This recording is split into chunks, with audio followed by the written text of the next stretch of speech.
मुंबई के Regal cinema के बाहर लगी ये भीड़ उस फिल्म के लिए है जिसे 50 साल बाद दोबारा रिलीज किया गया। हेरिटेज फाउंडेशन की ओर से फिल्म का दोबारा प्रदर्शन वैसे तो इस फिल्म की स्वर्ण जयंती मनाने के मकसद से था, लेकिन इसे देखने के लिए यहाँ जो भीड़ उमड़ी उसने ये साबित कर दिया कि यह भारत की सबसे आइकॉनिक फिल्म क्यों कही जाती है। दोस्तों, इस फिल्म के बारे में हम पहले भी बात कर चुके हैं, लेकिन यहाँ इस भीड़ को देखकर यादों के झरोखे से एक नई बात कौंधी जिसने उस दौर का फिल्मी इतिहास बदल दिया था, और उसका संबंध इस सिनेमा घर से भी है। ये तो आप सब जानते हैं कि फिल्म दीवार ने बदकिस्मती और नाकामी की जंजीर तोड़ने वाले अमिताभ बच्चन को स्टारडम के पीक पर पहुंचा दिया था। लेकिन आप में से बहुतों को नहीं पता होगा कि दीवार की रिलीज से करीब 6 साल पहले यानी 1969 में इसी सिनेमा घर के बाहर जब राजेश खन्ना अपनी फिल्म आराधना का फीडबैक लेने पहुंचे तो सैकड़ों फैंस की भीड़ ने उन्हें घेर लिया था। आराधना उस दौर की ब्लॉकबस्टर फिल्म थी और देश के कई सिनेमा घरों में 2 से 3 साल तक चली थी। लेकिन आज यहाँ हम दीवार की स्वर्ण जयंती पर राजेश खन्ना और आराधना का जिक्र इसलिए कर रहे हैं कि इनका संबंध दीवार और इसके उस स्टार से है जिसने राजेश खन्ना का सुपरस्टारडम तोड़ा था। जिस वक्त राजेश खन्ना का स्टारडम आराधना की सफलता पर सवार होकर नई बुलंदियां छू रहा था, किसी को भनक भी नहीं थी कि चंद साल बाद ही उनके सुपरस्टारडम का अगला उत्तराधिकारी भी उनकी फिल्म के टिकट के लिए लाइन में खड़ा है और उसकी आंखों में राजेश खन्ना जैसा स्टारडम और ग्लैमर हासिल करने का सपना तैर रहा है। अमिताभ बच्चन ने अपने बायोग्राफर सौम्य बंदोपाध्याय को बताया था कि मैंने 1969 में अपनी मां के साथ दिल्ली के रिवोली थिएटर में आराधना देखी थी।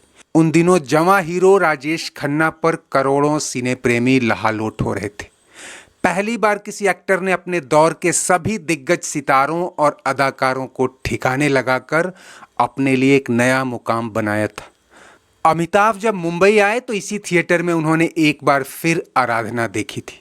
लेकिन यहाँ हम जिस फिल्म की बात कर रहे हैं और 50 साल बाद भी ठसाठस भरे हॉल में लोग तन्मयता से वो फिल्म देख रहे हैं, असल में वो फिल्म राजेश खन्ना के लिए लिखी गई थी और अमिताभ बच्चन का इसमें आना लास्ट मोमेंट पर लिया गया एक फैसला था जो इसके ऑथर्स के जोर देने पर हुआ था। हालांकि तब तक फिल्म के प्रोड्यूसर गुलशन राय राजेश खन्ना को लीड रोल में यानी विजय वर्मा के रोल में साइन कर चुके थे और जब उन्होंने बुझे मन से राजेश खन्ना को बाहर किया, खन्ना ने इसे कोई खास तवज्जो नहीं दी बल्कि अपने व्यस्त शेड्यूल के बीच राहत की सांस ही ली थी। लेकिन तब किसे पता था कि यह फिल्म ब्लॉकबस्टर और कल्ट क्लासिक ही नहीं, गेम चेंजर भी बनने जा रही है। यह एक ऐसे एंग्री यंग मैन को आगे लाने वाली है जो उनके रोमांटिसिज्म का किला ध्वस्त कर देगा। हालांकि ये बात अतीत के गर्त में है कि क्या राजेश खन्ना के अभिनय में भी ये किरदार उतना ही मजबूत होता जितना अमिताभ बच्चन ने इसे बनाया। लेकिन एक बात साफ थी कि खन्ना आगे चलकर इस बात पर हाथ मलते रहे कि उन्होंने ये फिल्म हाथ से क्यों जाने दी। इसकी एक बानगी एक ऐसे इंटरव्यू में छलक आई जब उन्होंने अमिताभ बच्चन से पूछा था कि सुपरस्टार बनकर कैसा लग रहा है। अमिताभ ने क्या जवाब दिया ये थोड़ा बाद में बताएंगे। फिलहाल जानिए कि इस पूरे महीने दीवार के स्वर्ण जयंती वर्ष के सिलसिले में कई मंचों और कई लेखों में ये चर्चा होती रही कि किसने दीवार को एक आइकॉनिक फिल्म बनाया। इसकी कहानी ने, डायरेक्शन ने, मजबूत किरदारों ने या फिर अमिताभ बच्चन की एंग्री यंग मैन की एक्टिंग ने। तुम लोग मुझे ढूंढ रहे हो और मैं तुम्हारा यहाँ इंतजार कर रहा हूँ। हालांकि देश और दुनिया भर में दीवार की 1 दर्जन से ज्यादा रीमेक बन चुकी हैं और यहाँ इस फिल्म के री रिलीज के मौके पर इसके प्रोड्यूसर स्वर्गीय गुलशन राय के बेटे राजीव राय से पूछा गया कि क्या आप दीवार की कोई और रीमेक बनाने की सोच रहे हैं, तो उनका जवाब चौंकाने वाला था। उन्होंने कहा कि इस पर कई बार और कई एंगल से विचार हो चुका है, लेकिन हमारा मानना है कि ऐसी दीवार अब दोबारा नहीं बनाई जा सकती। इसे अपनी जेब में रख ले पीटर। अब ये ताला मैं तेरी जेब से चाबी निकाल कर ही खोलूंगा। 5 दशक बाद भी इस फिल्म को लेकर लोगों का जुनून देखकर साफ लगता है कि ये कालजयी फिल्म आज भी उतनी ही रेलेवेंट है जितना 1975 में हुआ करती थी। आज मेरे पास बिल्डिंगें हैं, प्रॉपर्टी है, बैंक बैलेंस है, बंगला है, गाड़ी है। क्या है तुम्हारे पास?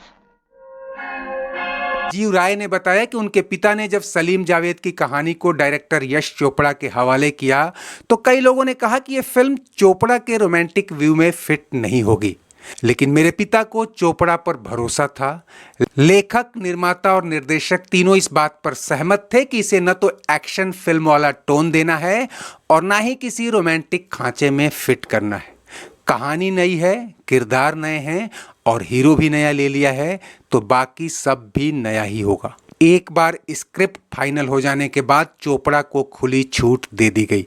हालांकि सलीम जावेद को इसके संवाद और ट्रीटमेंट के लिए लूप में ही रखा गया और उन्हीं के जोर देने पर राजेश खन्ना की जगह अमिताभ बच्चन को लिया गया था। खुद जावेद अख्तर ने कई मौकों पर माना है कि उन्होंने जितनी भी स्क्रिप्ट लिखी, दीवार उनकी ऑल टाइम बेस्ट क्रिएशन है।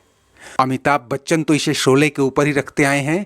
कई क्रिटिक्स और राइटर्स ने भी इसे बॉलीवुड की ऑल टाइम कल्ट क्लासिक कहा है। विनय लाल ने अपने लेख दीवार, the footpath, the city and the angry young man में लिखा है, सोच सकते हैं कि दीवार पुरानी हो चुकी है, लेकिन ये साफ है कि बदले सांस्कृतिक परिवेश, बदलती हुई सिनेमाई भाषा और बदल चुके राजनीतिक माहौल के बावजूद दीवार की अपनी पहचान रत्ती भर भी कम नहीं हुई है।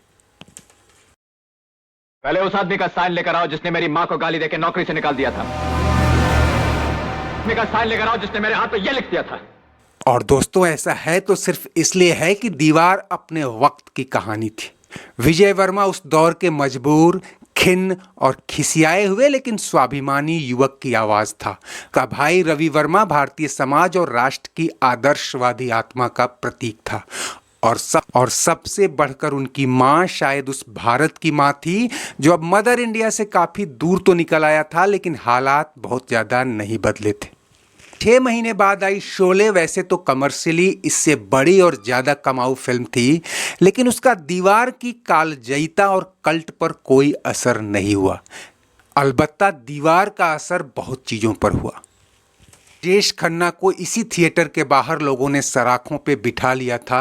जिस राजेश खन्ना ने लगातार 15 हिट फिल्में देने के बाद खुद को सक्सेस सिंबल मान लिया था, खन्ना ने बावर्ची के सेट पर अपनी हीरोइन से मिलने आए एक युवक को जमकर लताड़ लगाई थी, बिना ये जाने कि यही उनकी 2 फिल्मों में कोई स्टार बनने वाला है और बहुत जल्द ही सुपरस्टार भी। खन्ना का स्टारडम दीवार और शोले के बाद टूट गया। अकबर एंथनी ने जब इसी मुंबई में 25 सिनेमा घरों में सिल्वर जुबली मनाई, तब खन्ना ने शराब के नशे में एक पार्टी में कह दिया था कि सड़क छाप लौंडे हमारी आंखों के सामने सुपरस्टार बन बैठे। उस सवाल पर जब राजेश खन्ना ने तंज कसते हुए अमिताभ से पूछा था कि बाबू मोशाय, सुपरस्टारडम कैसा लग रहा है, तब अमिताभ ने कहा था, मुझ पर कोई प्रभाव नहीं पड़ा है। मुझे ऐसा लगता है कि मैं जहां हूं अपने स्क्रिप्ट राइटर्स, प्रोड्यूसर्स और को स्टार के सहयोग से हूं। शायद एक हिडन मैसेज छुपा था कि सुपरस्टारडम किसी की अकेले की कमाई नहीं होती, यानी आदमी को दूसरों का आभार भी मानना चाहिए। खैर, यादों के झरोखे से पेशकश अच्छी लगी हो तो वीडियो लाइक और शेयर करते चलें, और अगर चैनल अब तक सब्सक्राइब नहीं किया है तो वो भी कर डालिए। कमेंट बॉक्स में आपकी राय का हमेशा ही स्वागत है। शुक्रिया, नमस्ते, आभार।